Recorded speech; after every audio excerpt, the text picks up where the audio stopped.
Well, good evening, everybody. Good evening, good evening, good evening. Coach Sherry, Chaplain Sherry, your community pastor Sherry. Welcome tonight. Welcome tonight, Wednesday night. And Wednesday night is typically a Bible study night. So I decided that I was going to do a little teaching tonight for a series or in preparation or in conjunction with a my master class that's coming up. My master class is coming up. Whole, heard, and healed. Whole, heard, and healed. So welcome everybody. Come on in the space wherever you are coming from. Drop it something in the comment section in the chat. Let me know that you are here. Again, Coach Sherry, Chaplain Sherry, your community pastor Sherry from the 800 block of Mooney Avenue, the unmuted one. Let me know that you are here. This is going to be an exciting conversation, I believe. We are going to look at a very familiar text, the story of Esther, but we are not going to talk about Esther in the same ways perhaps that you have talked about Esther in your Sunday school, in your Bible study or sister circles or things of that nature. We are going to look at another facet of Esther in conjunction with being a woman, and hello. So glad to see you, my sister. So glad to see you, Helen Griot Simmons. Listen, as you are coming in, go ahead and like, share, and tag for my those who are joining me from TikTok, go ahead on and repost and share and all of that to bring people into this space. Welcome, invite your clique, your crew, your church. We all pastor somebody. We all pastor somebody. We all have a circle of influence. We all have a circle of influence. And so I'm not going to say if you find value, because I know that you're going to find value in this space, Again, if this is your first time stumbling upon me, I like to say Coach Sherry, Chaplain Sherry, Community Pastor Sherry. I am the unmuted one. I am the woman who grew up in one of the most conservative Black Baptist traditions that believed that there was a specific place for women, and it was not certainly not in the pulpit. It was not in the pulpit. And listen, not only did I learn that lesson, but I taught that lesson.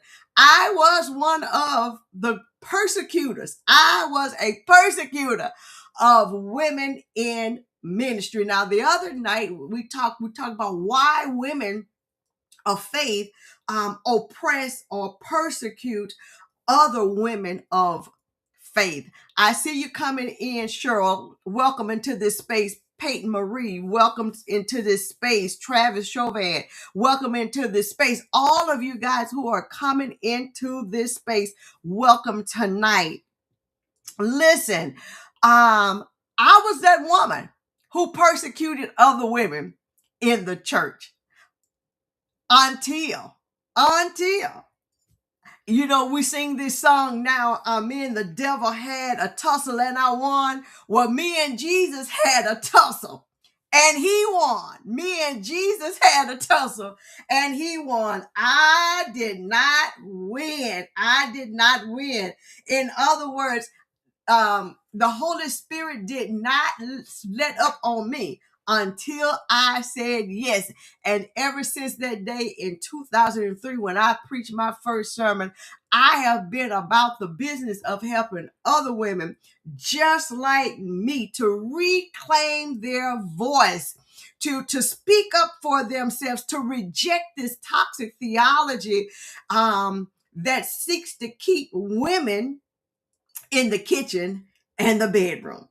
I'm the one who reclaimed my voice. And so I have made it my mission to empower other women to speak up for themselves, to speak up for their God, and to speak up for their people. And so I'd like to start this off tonight by talking about I like to say, before you can deal with a problem, you got to know the problem that you're dealing with. You got to know what you are up against. You got to know what you are working with. So I have developed this framework called the silencing syndrome. And what the silencing syndrome is built upon four pillars. It is a pattern of that keeps women silent, and they are built upon four pillars. Now, by the way, if you have not got my free resource, the Solacen Syndrome, just put in the comment section me, and I will inbox you the link. I will inbox you the link because I'm not sure if I'm going to be able to. Let's see if I can get to that link now. Let's see if I can get to that link now. Come on in the space while you are coming in.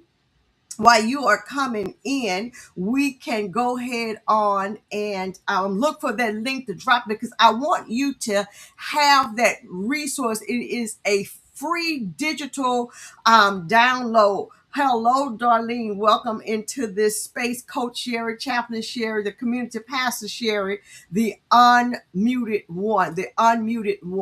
Come on in the space. When you are here, please go ahead on and greet me so that I can properly greet you. Come on in the space so I can properly greet you. Let's see if I can get this toolkit link in the comment section. I want you to go ahead on and get it. And if on TikTok, if you want this, just say me in the section, or send me a message in inbox, and I will make sure that you are able to get this resource. So there are four pillars that basically keep women silent. And they are built on, there's a cultural aspect, there's a psychological aspect, there's an institutional pillar, and there is also a theological aspect. There's a theological pillar. So let's see if I can get this in the comment section so you can go ahead on and get that resource. To get the resource, if you want it on TikTok, just let me know. Send me a message, and I will get that to you.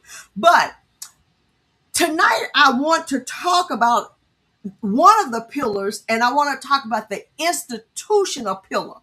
The institutional pillar.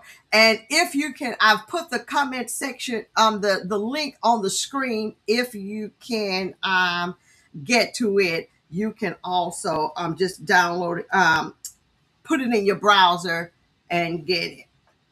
So tonight we're going to focus on the institutional pillar, and we want to root that, or use the story of Esther as the point of departure.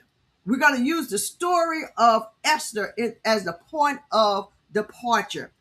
Many Black women of faith experience institutional silencing when churches benefit from their labor but restrict their leadership. I'm just going to give it to you, and then we're going to back into it to start dealing with these aspects from the story of Esther.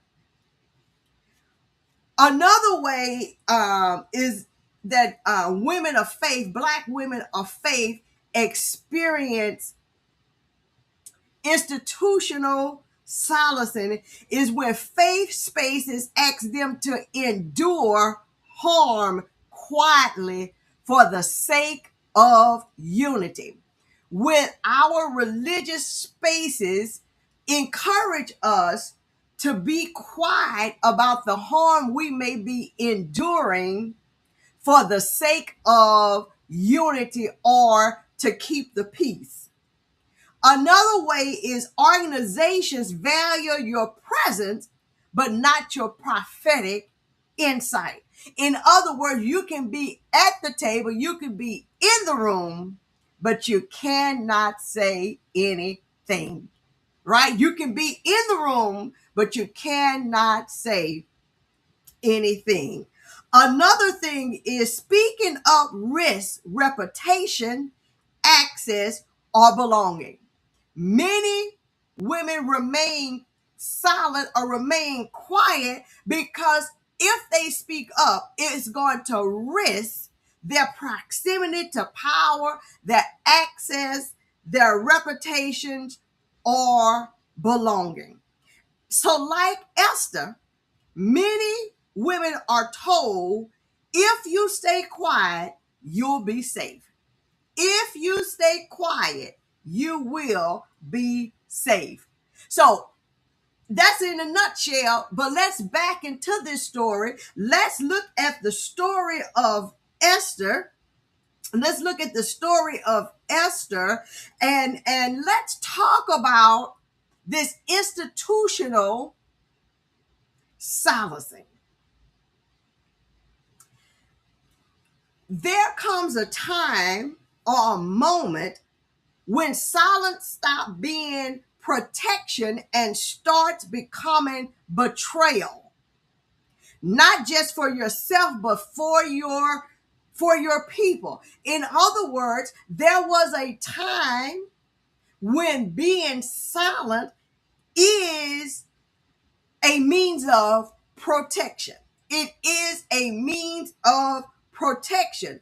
But then when that threat is no longer there, you continue with this silence.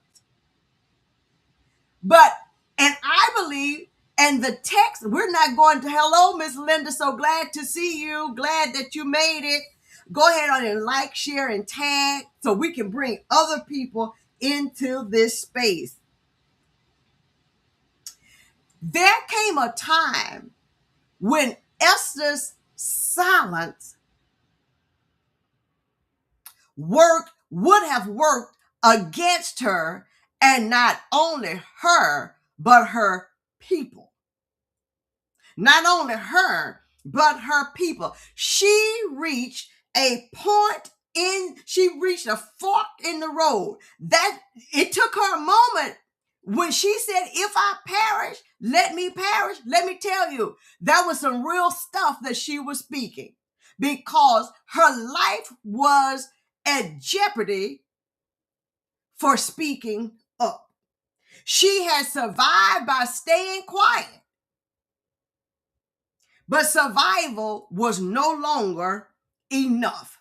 Now, throughout our time together, I want you to think about whose life is hanging by a thread because you continue to remain quiet. That's what I want you to think about as we're talking. Whose life is hanging in the balance because you have what they need. You have the antidote. You have the solution,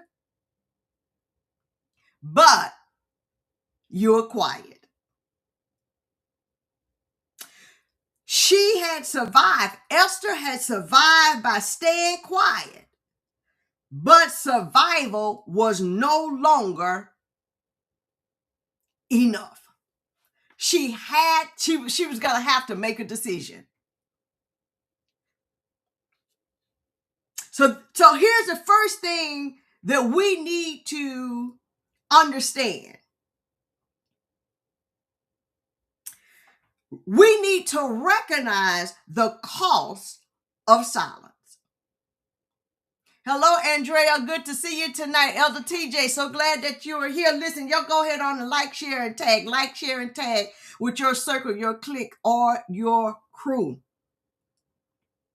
We have to recognize the cost of silence. Now, Mordecai, remember, Esther is an orphan, so to speak. Esther is an orphan. Mordecai is her uncle, right? They are in this Persian, in this country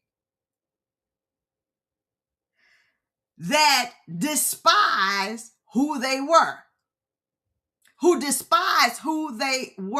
Welcome to my friends coming in on TikTok. Let me know that you are here. Just say good evening.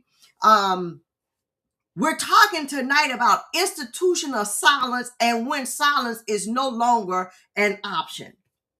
So Mordecai tells Esther, do not think that because you are in the king's house that you will escape. Just because you are close to power, just because you are in the house, does not mean that you are part of the family. Just because you are close to power, you are positioned in the room, but you don't possess any power. This was the turning point for Esther.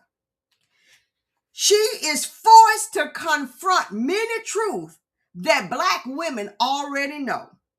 That silence does not actually keep you safe. Silence, Audre Lorde said it, your silence will not protect you. There are times when women have been in relationships that involve intimate partner violence, right? And they're told, if you just be quiet, don't say anything, don't draw any attention to yourself, go to a room, just do everything you told. And they still run up against abuse because the silence does not protect. It only delays the harm. It may buy you a little time, but it does not stop the harm.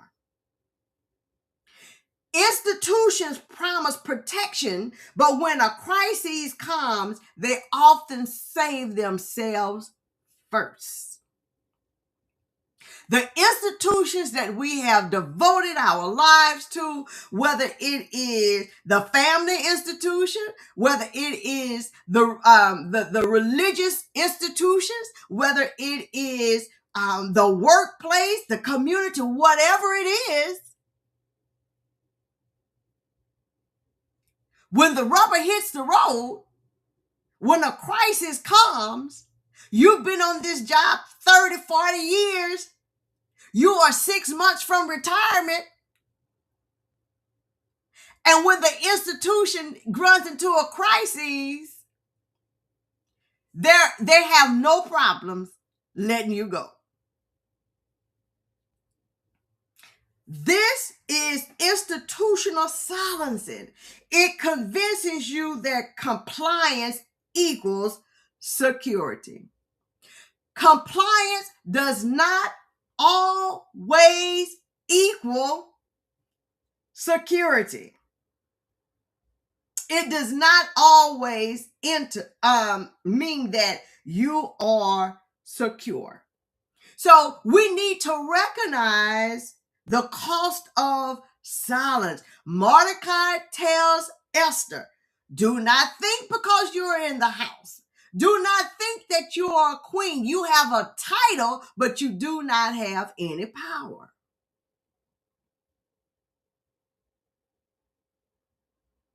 You have a title, but you do not have any power. You're in the room, you're at the table, but you have no power. Hello, Mark Brown. So glad that you are here tonight with us, with me. So the second thing we need to do is to name the risk of speaking up. To name the risk of speaking up. There is a risk. Esther responded, I have not been called. So Mordecai says, don't think that you are safe because you are in the house. Don't think that you're going to escape. Esther says, I have not been called. So what does that mean? That she has the queen, she is queen, but there are many others, right? And so she is only allowed to go to be with the king or to interact with the king at a specific time or when he called. If she went without him being called, she risked death. She risked harm. So she says, look, I have not been called. She is not fearless. She is calculating the risk. She is counting the cost. Now, this matters. This matters because courage does not mean the absence of fear. I can't tell you, oftentimes people say, Sherry, you just do anything. You just do it. You are not, you just do so many things. And I can't tell you how many times the many things that I've done or do, it does not mean that I have not counted the cost or there is no fear. But as Dr. Melvin Sampson always tells us in Pink Road Chronicles is sometimes you have to do it even if you have to do it afraid. Right? If you stand here, you're going to die. And if you move, there's a good chance you're going to die. Listen, y'all go ahead on and share this and like this because I already know that it's good. I already know that it's good. So Esther says, I have not been called. This does not mean that she has no fear. It just means she has to make a decision on what matters more than fear. She has to make a decision what matters more than fear. And listen, we all have to wrestle with the cost. We all have to wrestle with, if I speak, I will be labeled difficult. If I speak, I'm going to be labeled as the angry black woman. If I speak, I'm going to be the one that causes the problems all the time. If I challenge this theology, if I ask questions, I'm going to be pushed out. Will I be pushed out? If I raise my hand in Bible study, if I raise my hand in Sunday school, then if I'm the one that always appears to have a challenge, will they put me out? Will they make it so difficult for me to leave? Or if I tell the truth, will I lose my community? Will I lose my circle? Will I lose my friends? Count the cost, understand the risk, but also understand the cost of not saying anything. Esther teaches us that discernment and fear can coexist at the same time. That faith and doubt can coexist at the same time. And we've got that so jacked up that you cannot have doubt. That if you have doubt, it cancels out your faith. Well, faith, if you don't have any doubt, the faith doesn't even come into play. Faith only needs to come into play when there is doubt. So faith must have doubt in order for faith to operate. You don't need faith if you've got it all figured out. Now here's the third thing. Choosing purpose over protection. So Esther, she recognizes the cost of not doing anything. She recognizes the cost of being silent. She recognizes that. And she also recognizes or names the risk of speaking up. So she has to make a decision. Is she going to choose purpose over protection? Is she going to choose purpose over protection? Mordecai's words to Esther after he says, first of all, don't think that because you're here, you're close to power, you're positioned to power, that you are safe. Don't think because you're in the house, because the fact of the matter is you're one of us. You're not one of them. And when it comes down who to save, it's not going to be you.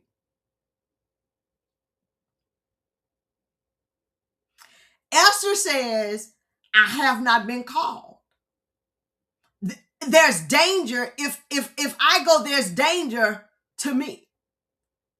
If I go to the king and it's not my turn. So Mordecai says, well, who knows whether you have come for such a time as this? You're in the house. You might as well put it to use. You're in the king's house. Now, this is not flattery. This is not giving her any compliments. This is not pumping her up, her ego up, anything. What he is doing is saying, you are in here. It is your responsibility. Esther realizes that her position is not a reward, it's an assignment. Might I tell us tonight that if you are in the room, if you are at the table, you have a responsibility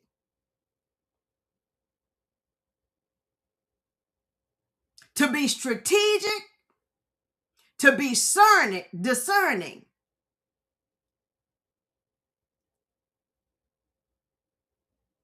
for such a time as this. So here's the deal. Esther did not ask for protection. Thank you, Daryl. Thank you. Yes, God is good. Thank you so much. Yes, indeed. Esther does not ask for safety. She does not ask for the cavalry. She does not ask for the horses. She didn't ask for the armed men.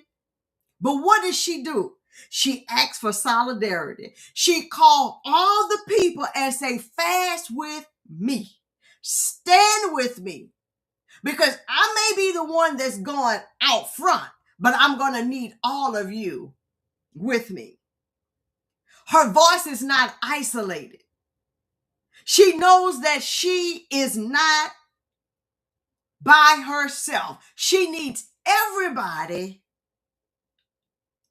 She needs everybody to be on one accord. She's not isolated, but this is about community. And this is where silencing loses its power. When one woman's courage awakens collective strength.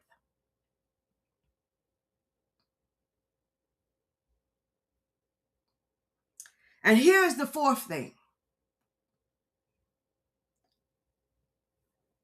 She says, if I perish, I perish. Now, I hope that us walking through this together helps us to see the danger of her saying, or the seriousness of her saying, or the reality of her saying, if I perish, I perish. If I die, I die. Because there is a very good chance that she could. It's a very good chance that she could die. This is not resignation. This is not her giving up. It's her resolve. She is, as they say, standing flat-footed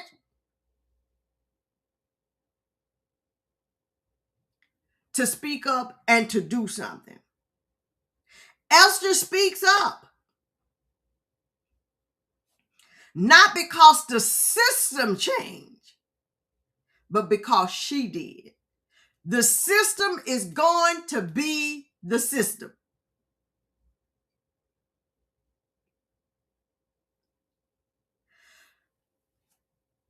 She changed.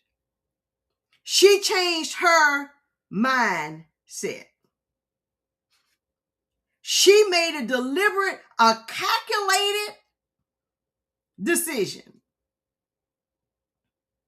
She moves from silent to strategy, to strategic, from protected to purposeful. So she became strategic. She's inside the palace.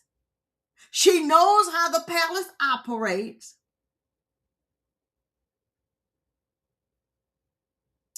And she's going to use what she knows, even though she understands she does not have the upper hand. She is not in a privileged position, but she has been at the table.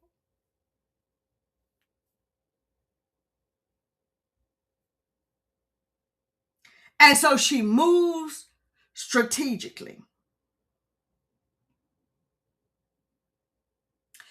Esther's journey shows the progression that many of us experience. So remember, I told you there are 4 pillars to this silencing syndrome, these patterns. Institutional silencing, the rules, the hierarchies, the threats, enforced quiet. The psychological silencing, fear, internalized as wisdom. It becomes the systems will have us scared for speaking out. And we internalize that, and that fear stifles us, stagnates us, paralyzes us, keep us stuck in unhealthy situations. But it is a part of the institution's plan. And cultural loyalty and respectability as control, and also theological, because we teach women to just sit, to be quiet, to be humble, to just wait on God. Just wait on God. God will fix it. And we use that all the time, but we have been conditioned.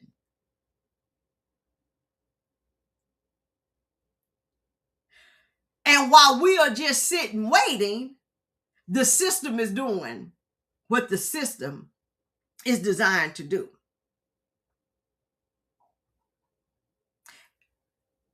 Theologically, scriptures are thrown at us. Who's in the church? Black women are in the church. We are the ones that's sitting in the pew and sometimes amening on the stuff. We become complicit in our own oppression. I'm going to let God handle that. I'm going to just wait until my change comes.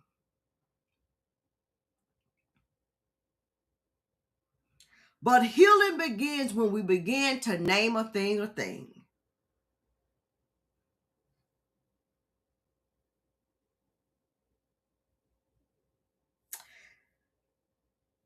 So as I bring this to a close, Esther did not suddenly become powerful. Esther did not suddenly become powerful. It was already in her, but she got to the point where she said, enough is enough. She decided she was finished being quiet. That quiet was not going to save her, because the king, she already knew she could be replaced at any time. It happened to Vashti, which we've given Vashti such a bad name. I'm not going to go into that tonight, but yeah, if it wasn't for Vashti, there would be no Esther.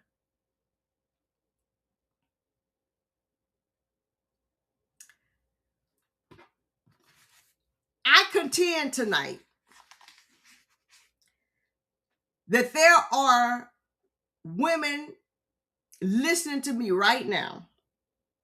You've read Esther over and over and over, and you felt, and even tonight, listening to this, there may be some tension in your chest, because you are living Esther's story right now. It's one thing to know, to talk about what happened in Persia. It's another thing to call a thing and what's happening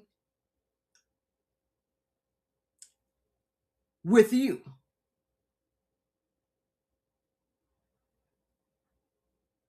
You're positioned, you are discerning, you are afraid.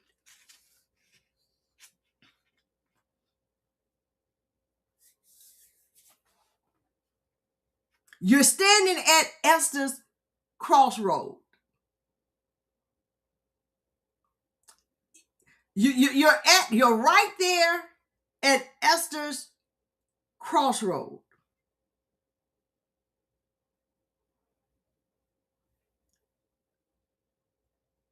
where you're right there to say enough is enough, but this Solacen syndrome, these patterns, theologically, socially, culturally, psychologically, institutionally, got you in a chokehold. It's like you can see it.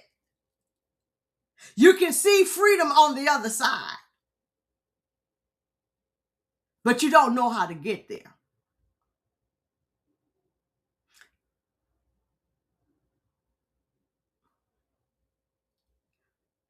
And that's exactly why I've created this 6-week masterclass, the Whole, Heard, and Healed Transformational Experience for women standing at Esther's crossroad.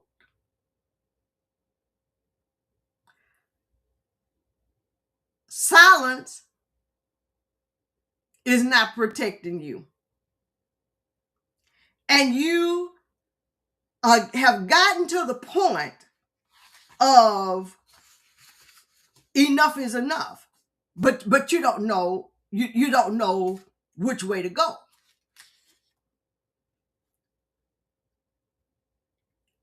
And please understand, I'm not advocating at all for reckless speaking. Just saying what you want to say, when you want to say, how you want to say it. But it's about being intentional. It's about being healed. Because listen, we've got the big thing for women of faith is that theological piece. Because my pastor said this, my Sunday school teacher said this, my grandma said this. And I know we sing, give me that old time religion. It was good enough for a dear old mother, dear old father, dear. Well, what happens if it's not good enough for you? Listen, I get it.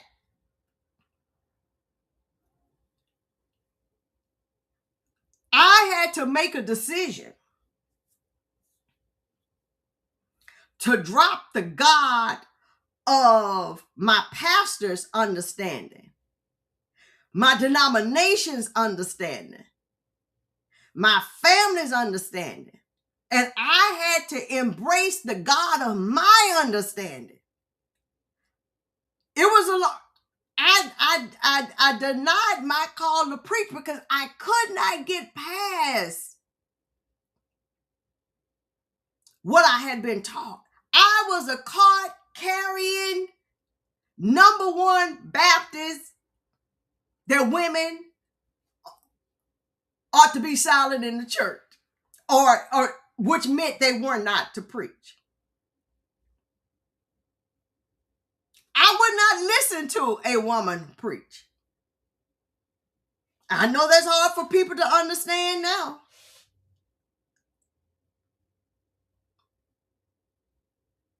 But I had to make a decision that enough is enough. So I'm not talking about being reckless, but I'm talking about being intentional, being healed, and being grounded. So what does this 6 week look like? What does this 6 weeks look like? To identify, we're gonna journey together, because one thing, the worst thing to be is, if you're at this juncture, is to be isolated out of community. So during this 6 week, we're going to identify these 4 pillars of the Solacen syndrome. We're going to identify where institutional silencing has shown up in your faith life.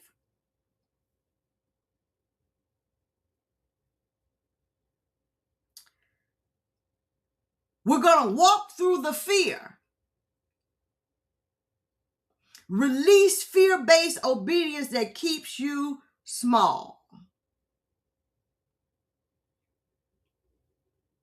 Listen, let me tell you this here.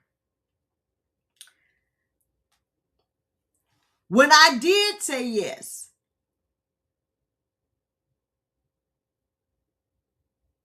now remember I told you, speaking up, many people, women don't come forth because they think about the losses, not being in community, not not belonging anymore. I lost people who were, like this. And I grieved that a long time. Because I dared to speak up to say, listen, wait a minute. I got some questions about this. I said yes. Now listen, this is not about preaching. This is not about preaching. It is wherever your path is. In the boardrooms, in your workplaces, in your homes. Reclaim your voice without guilt or apology. These are the things that we're going to work through. Reclaiming your voice. And notice the R-E, which means that you had it, but it's no longer there. Going back to get what belonged to you, what was given to you, what you were born with,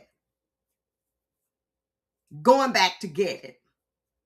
And to learn how to speak with wisdom, with strategy, and with spiritual authority.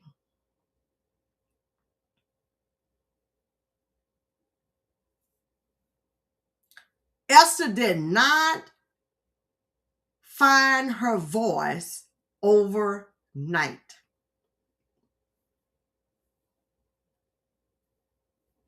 She prepared to speak. She prepared her moves. She discerned, and she moved when the time came.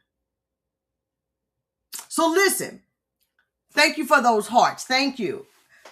This 6 weeks begins February the 3rd. Now, for those who on Facebook, there's the QR code, or there's the link in the comment section, or you can see it on screen. For those who are on TikTok, if you want the registration information, inbox me, and I will send it to you. Listen, today is January the 14th? And we're 14 days in, and those New Year's resolutions and all of the Christmas and all of the New Year's excitement has worn off, and now you can focus on you. Now you can invest in you.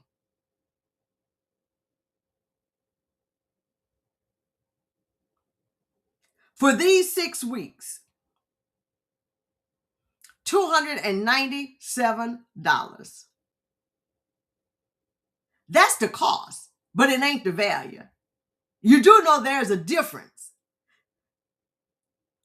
because the value far surpasses rubies of what you're going to receive. but the cost is $297. The QR code is listed on the screen. The link is in the comment section, and there are payment plans. Listen, I got sense to know that everybody cannot pay one time, but there are payment plans through Afterpay and pay later and all of those things. Click the link, click the QR, take your cameras, your phones, get the QR code and register. So you're going to get these 6 weeks, but you're going to also have a sacred and safe brush harbor, a safe space where we will work together as a group in the Unmute My Life circle.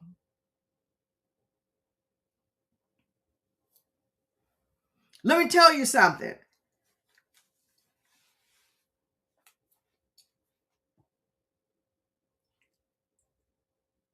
Your silence will not save you. The silence will not save you.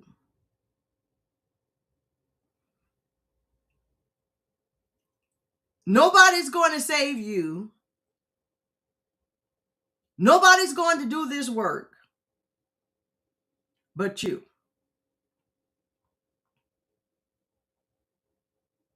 We say that we want to that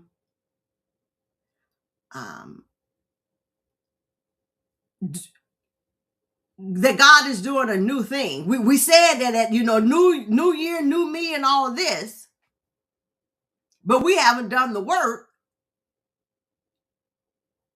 We could have stayed in 2025. Just because the clock struck 12:01 January 1st does not mean that there's a new you. You got to do the work.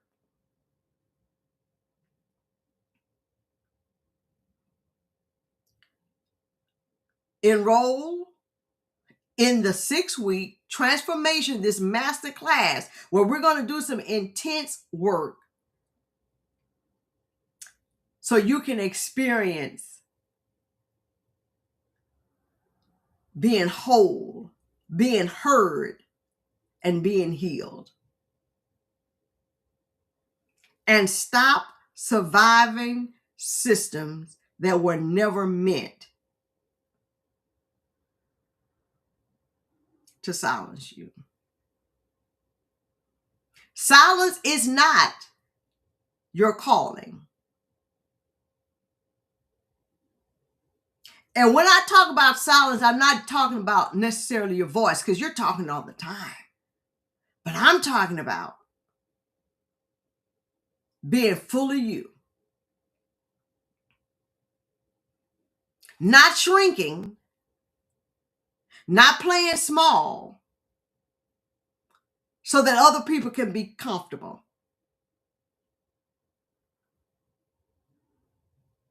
But so that you can show up fully in the image of God. Listen, that's all I got. Let me just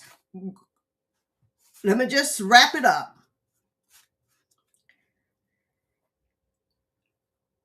You got to recognize the cost of this silence. Mordecai tells Esther just the way it is. He didn't pull no punches. He said, don't you think, or do not think, because you are in the king's house, that you will escape. Don't get it twisted, Esther. Just because you're close to the king, just because you have a title, does not mean you possess the power. Just because you're in the house does not mean that you're a part of the family. Don't forget, Esther, you will not escape because you're not one of them. She's a Jew in a Persian area.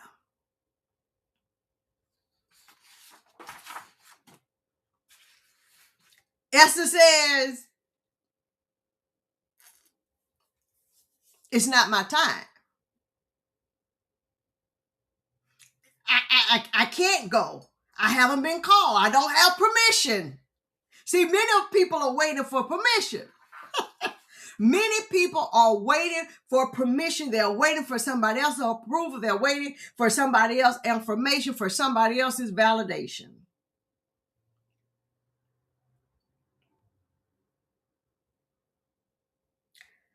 Mordecai says, well, don't you think that you've been placed where you are placed for such a time as this? You are at the table. You are in the boardroom.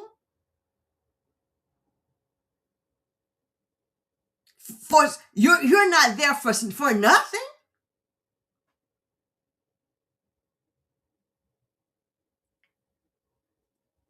And Esther finally gets to her to say, not that she's not afraid.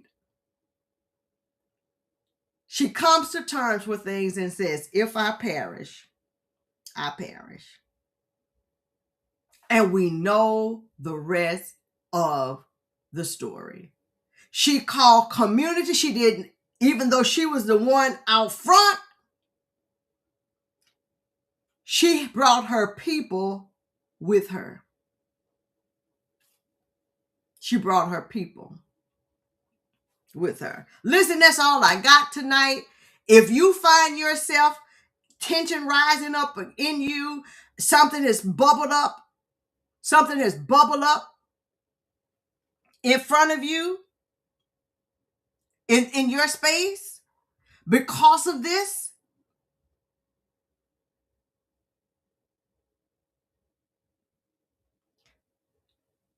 I want you to know that there's a space for you. Whole, Heard, and Heal Masterclass, February the 3rd. They are 6 weeks, 7 p.m. Central Standard Time. It's always a Tuesday night. A Tuesday night. Listen, that's all I got. May all be well with your day. Bye-bye.